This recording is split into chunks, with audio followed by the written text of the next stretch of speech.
반갑습니다. 오늘도 여러분들께 스포츠 정보를 알려드리는 토토시즌입니다. 구독과 좋아요는 저에게 큰 힘이 됩니다. 구독과 좋아요 한 번씩 눌러주시면 감사하겠습니다. 추가 조합픽은 영상의 댓글에 기재해두었습니다. 그럼 바로 분석 시작하도록 하겠습니다. 첫 번째 경기는 수원삼성과 경남FC입니다. 수원삼성은 4-2-3-1 포메이션을 중심으로 일류첸코의 제공권과 세라핌의 전방 연계를 통해 공격 전개를 시도하는 팀입니다. 파울리뉴는 중원에서 넓은 시야와 전환 패스로 공격의 템포를 조율하고 있지만 최지목의 이탈로 인해 수비 라인의 중심이 다소 흔들리는 모습입니다. 수비 전환 속도는 빠르지만 측면 압박에 약점을 보이며 라인 간격 유지가 무너질 경우 실점 가능성이 높아집니다. 홈 경기에서도 흐름을 잡지 못하는 경우가 잦으며 전방 압박에 고립되는 전개가 반복되고 있습니다. 경남FC는 4-1-4-1 포메이션을 바탕으로 폰세카를 축으로 한 2선 침투와 좌우 전환이 활발한 팀입니다. 서른진은 왕성한 활동량과 템포 조율 능력으로 경기의 흐름을 안정시키며 도동현은 2선에서 날카로운 침투로 상대 수비를 위협하고 있습니다. 폰세카를 제외한 다른 용병 자원들의 출전 여부가 변수이긴 하나 최근에는 측면과 중앙의 전개 균형이 잘 맞아 떨어지며 공격 전개가 다양해졌습니다. 수비 밸런스 역시 후반으로 갈수록 안정세를 보이고 있어 경기 후반 집중력도 우수한 편입니다. 결론을 말씀드리자면 수원삼성은 전방 자원은 무게감이 있으나 중원과 수비 간의 연결 구조에서 불안 요소가 반복되고 있으며 실점 억제력이 떨어지고 있습니다. 경남FC는 다른 용병 자원들의 출전 여부와 관계없이 폰세카와 서른진을 축으로 안정된 경기 운영이 가능하고 다양한 전개 루트를 통해 수원 수비를 흔들 수 있는 가능성이 높습니다. 경남FC의 승리와 오버를 추천드리는 경기입니다. 두 번째 경기는 김포FC와 부천FC입니다. 김포FC는 3-4-3 포메이션을 중심으로 플라나와 루이스의 빠른 측면 전개를 통해 상대 수비 라인을 흔드는 전술을 활용합니다. 조성주는 전방 압박과 2선 연계의 강점을 보이며 후방 빌드업 시에는 루이스의 전진 패스가 연결축 역할을 합니다. 다만 수비 라인의 밸런스가 무너지는 장면이 종종 나오며 강한 압박을 받을 경우 탈압박 루트가 부족해 템포가 끊기는 문제가 반복되고 있습니다. 최근에는 점유율보다는 역습 효율에 초점을 맞추는 운영을 자주 선택하고 있습니다. 부천FC는 동일한 3-4-3 포메이션이지만 몬타뇨와 갈레고를 활용한 템포 조절과 전방 압박 능력에서 훨씬 더 완성도 높은 축구를 보여주고 있습니다. 한지호는 중원에서 수비 가담과 탈압박 모두에 능하며 빌드업 시에는 정확한 방향 전환으로 전개 속도를 끌어올리는 역할을 수행합니다. 특히 라인 간격을 촘촘히 유지하는 수비 전환 능력이 탁월하며 상대의 실수를 유도하는 전방 압박이 자주 성공하고 있습니다. 원정 경기에서도 전술 수행력이 크게 흔들리지 않는 안정적인 구조를 갖추고 있습니다. 결론을 말씀드리자면 김포FC는 루이스와 플라나의 빠른 전개로 찬스를 만들 수 있지만 수비 밸런스와 빌드업 안정성에서 반복적인 문제를 드러내고 있습니다. 부천은 몬타뇨와 갈레고의 연계, 한지호의 중원 커버 능력을 바탕으로 경기 전반을 주도할 수 있는 전술적 여유를 갖추고 있습니다.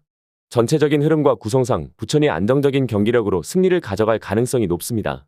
부천FC의 승리와 언더를 추천드리는 경기입니다. 세 번째 경기는 가시마 엔틀러스와 교토상가의 맞대결입니다. 가시마는 포백 수비를 기본으로 투톱 조합을 앞세운 전형적인 크로스 기반의 공격 전개를 선호하는 팀입니다.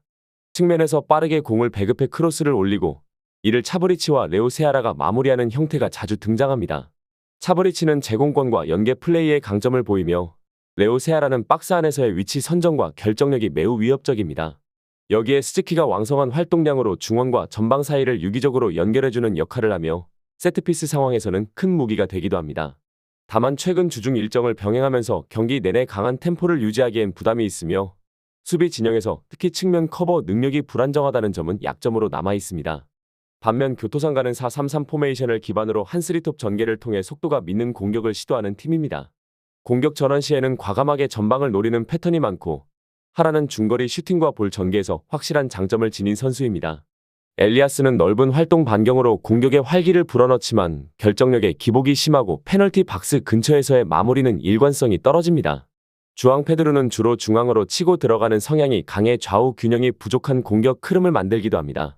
더불어 이 팀은 전술 구조상 윙어들의 수비 가담이 제한적이다 보니 측면 수비 라인이 자주 무너지는 문제가 반복되고 있으며 체력 소모가 커질 경우 전방 압박과 수비 전환이 모두 느려지는 단점도 뚜렷하게 드러납니다. 결론적으로 가시마는 차브리치와 레오 세아라를 중심으로 한전방 결정력과 세트피스 활용 능력에서 확실한 강점을 갖고 있으며 수비 조직력도 전체적으로 안정적인 흐름을 유지하고 있습니다. 반면 교토상가는 공격의 속도는 위협적이지만 수비적인 조직력과 체력 운영 능력에서 뚜렷한 한계를 드러내고 있습니다. 이러한 흐름을 고려했을 때 경기 운영과 결정력, 전술적 밸런스 면에서 앞선 가시마 앤틀러스가 무난하게 승리를 거둘 가능성이 높은 경기로 판단됩니다. 가시마의 승리와 언더를 추천드리는 경기입니다. 네 번째 경기는 가시와 레이솔과 간바 오사카의 맞대결입니다. 가시와는 3톱 전개를 중심으로 빠른 측면 돌파와 전방 압박을 시도하는 공격 지향적인 팀입니다. 카키타는 제공권 경합에서 강점을 보이지만 마무리 집중력에 기복이 있어 찬스를 결정짓는 데 있어 불안 요소가 있으며, 호소야는 좌측 측면에서의 돌파력과 속도는 위협적이지만 체력 소모가 빠른 편이라 후반으로 갈수록 영향력이 떨어지는 경향이 있습니다. 고이즈미는 중원에서 공격과 수비를 연결하는 역할을 수행하고 있지만 상대 중원의 압박이 강할 경우 패스 정확도가 급격히 떨어지는 단점이 있습니다. 또한 3백 시스템의 고질적인 문제점인 측면 커버 부족과 세컨볼 대응 능력의 취약함은 후반 체력 저하와 맞물려 실점으로 이어지는 경우가 잦습니다. 반면 간바 오사카는 4-2-3-1 포메이션을 바탕으로 안정적인 포백 운영과 중원의 압박, 그리고 빌드업 완성도 면에서 뚜렷한 강점을 보이는 팀입니다. 전방에 재발리는 높은 결정력으로 찬스를 골로 연결할 수 있는 선수이며, 미치타는 경기 템포 조절과 함께 이선에서의 침투로 상대 수비를 흔드는데 효과적인 움직임을 보이고 있습니다. 후방에서는 툰메시 롱패스 전개와 수비 간격 조율에서 안정적인 기여를 하며 수비 조직력의 중심축 역할을 담당하고 있습니다. 주중 일정을 소화한 부담이 있다는 점은 감안해야겠지만 전술적인 운영 능력과 체력 분산에 있어 간바 오사카가 훨씬 완성도 높은 모습을 보여주고 있는 것도 사실입니다. 결론적으로 가시와는 전방 압박과 측면 돌파에서 순간적인 위협을 만들어내긴 하지만 3백 운영에서 발생하는 측면 수비 불안과 후반 체력 저하로 인한 집중력 저하 문제가 명확하게 드러나고 있습니다. 반면 간바 오사카는 4-2-3-1 기반의 안정적인 전술 운영과 함께 중원과 전방에서 확실한 무기를 보유하고 있어 경기를 전체적으로 주도할 수 있는 흐름을 만들 가능성이 높습니다. 간바 오사카의 승리와 언더를 추천드리는 경기입니다. 다섯 번째 경기는 FC 안양과 강원FC입니다. FC 안양은 리그 11위에 머물러 있으며 수비 위주의 운영을 기반으로 실점을 최소화하는 데 초점을 맞춘 팀입니다. 하지만 이번 경기에서는 주전 골키퍼 김다솔이 퇴장 징계로 결장하게 되며 수비 안정성에 큰 타격이 불가피하다. 모다와 마테우스를 중심으로 한 역습은 빠른 전환을 기대할 수 있으나 전방 압박과 탈압박 구간에서 실수가 잦습니다. 특히 빌드업 과정에서의 불안과 라인 간격 붕괴는 후방 불안정성을 가중시키고 있으며 세트피스 수비에서도 약점을 노출하고 있습니다. 전체적인 경기 운영이 수동적인 구조이며 선제 실점을 허용할 경우 쉽게 무너지는 패턴이 반복되고 있습니다. 강원FC는 리그 11호 FC 안양과 비슷한 위치에 있으나 공격 전개에서 좀 더 주도적인 플레이를 구사합니다. 가브리엘과 김경민의 투톱 조합은 활동량이 풍부하고 전방 압박도 적극적이며 측면에서의 크로스 연결도 날카로운 편입니다. 수비에서는 이지호를 중심으로 안정적인 커버가 이뤄지고 있고 중원에서의 볼 소유와 패스 정확도는 FC 안양보다 우세한 흐름을 보이고 있습니다. 강원FC는 강한 팀에게는 고전하지만 비슷한 수준의 팀을 상대로는 주도적인 운영과 결과를 만들어내는 흐름이 자주 나타납니다. 결론을 말씀드리자면 FC 안양은 수비적인 운영을 기반으로 하고 있지만 주전 골키퍼의 공백은 치명적인 변수입니다. 기존에도 세트피스 수비와 중원 압박에서 불안했던 만큼 이번 경기에서는 실점 리스크가 더욱 커집니다. 반면 강원FC는 전술적 안정성이 유지되고 있고 전방 압박과 탈압박 모두에서 FC 안양보다 우위를 점하고 있습니다. 전체적인 경기 흐름은 강원FC가 주도권을 쥐고 FC 안양이 수비적으로 버티는 구조로 흘러갈 전망입니다. 다만 키퍼 이탈이라는 결정적인 변수는 FC 안양 입장에서 매우 불리한 요인입니다. 강원FC의 승리와 언더를 추천드리는 경기입니다. 여섯 번째 경기는 광주FC와 제주SK입니다. 광주FC는 현재 리그 8위로 중위권에 자리하고 있으며 4-4-2 포메이션을 기반으로 빠른 전환과 측면 활용에 강점을 보이는 팀입니다. 아사니와 헤이스의 좌우 측면 돌파는 위협적이며 오우성의 움직임도 상대 수비를 흔들기에 충분합니다. 이번 경기에서는 이정효 감독이 물병을 발로 차 퇴장당해 징계로 결장하게 되었지만 마철준 수석 코치가 팀을 잘 이끌어줄 것입니다. 광주FC는 홈 경기에서 강한 압박과 체력전에서 밀리지 않는 전개를 보여주고 있으며 후반에도 조직력 흐름이 크게 무너지지 않는 특징이 있습니다. 전방 압박을 주도하며 중원 점유율을 유지하는 운영이 이어질 전망입니다. 제주SK는 리그 9위로 광주FC와 비슷한 순위에 있지만 경기력 면에서는 아직 조직적인 완성도가 떨어지는 모습을 보이고 있습니다. 유리 조나탄이 공격의 중심을 맡고 있고 남태희의 플레이메이킹은 위협적이나 체력 유지와 수비 기여도가 낮은 편입니다. 전방 압박보다는 볼점이와 연결 중심의 운영을 추구하지만 강한 압박을 받는 상황에서는 탈압박 실패가 자주 나옵니다. 무엇보다 중요한 변수는 원정입니다.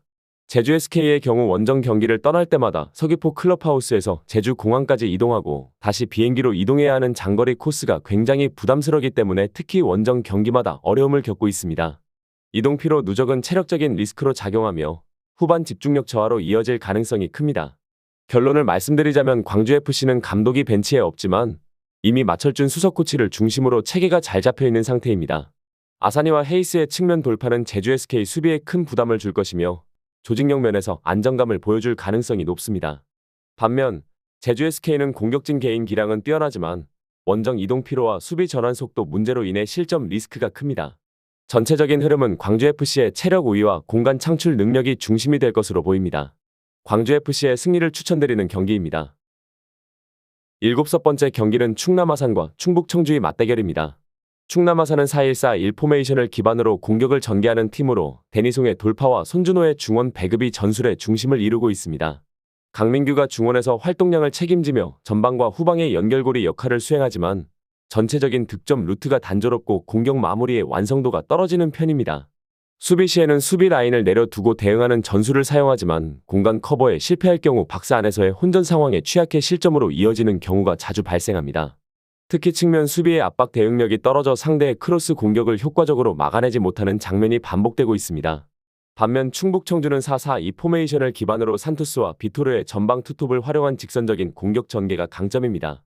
지현학은 이선에서 전진 패스와 슈팅 시도를 고루 수행하며 상대 박스 앞에서의 빠른 움직임과 기동성이 인상적입니다.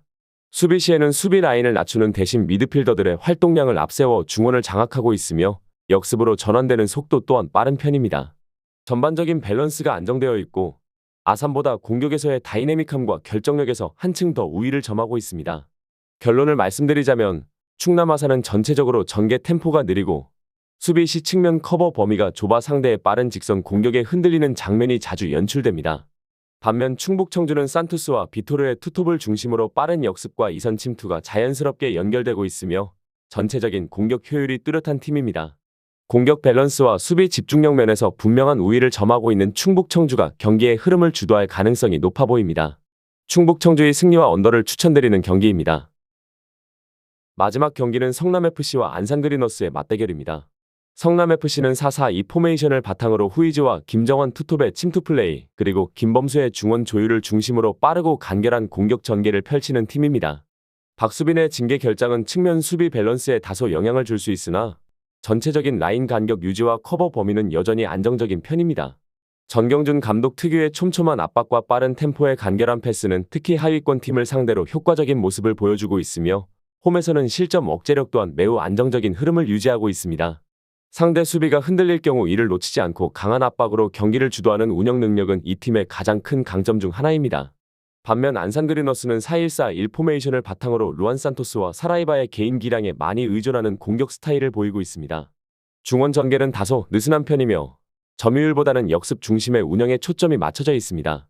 팀 전술보다는 개별 선수의 돌파나 개인기에 의존하는 경향이 강하고 이로 인해 수비 라인과의 간격이 쉽게 벌어지는 문제가 자주 발생합니다.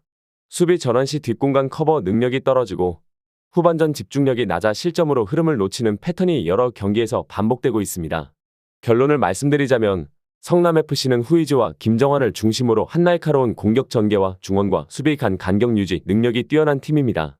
반면 안산그리너스는 전술적인 조직력과 수비 집중력 모두에서 약점을 보이고 있으며 공격 전개 역시 단조로워 성남FC의 강한 압박을 벗어나기 쉽지 않아 보입니다.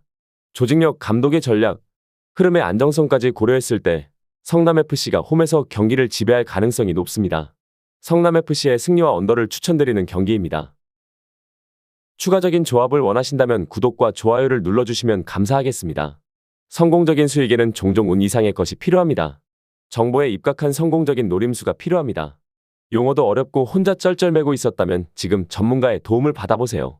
저희는 스포츠 정보와 분석글을 판매하지 않습니다. 스포츠를 좋아하는 모든 분들 즐기실 수 있게 무료 정보방을 운영 중입니다. 무료 정보방 참여는 영상 댓글을 참고해주세요. 오늘도 영상 시청해주셔서 감사합니다. 내일 또 다른 분석으로 찾아뵙겠습니다.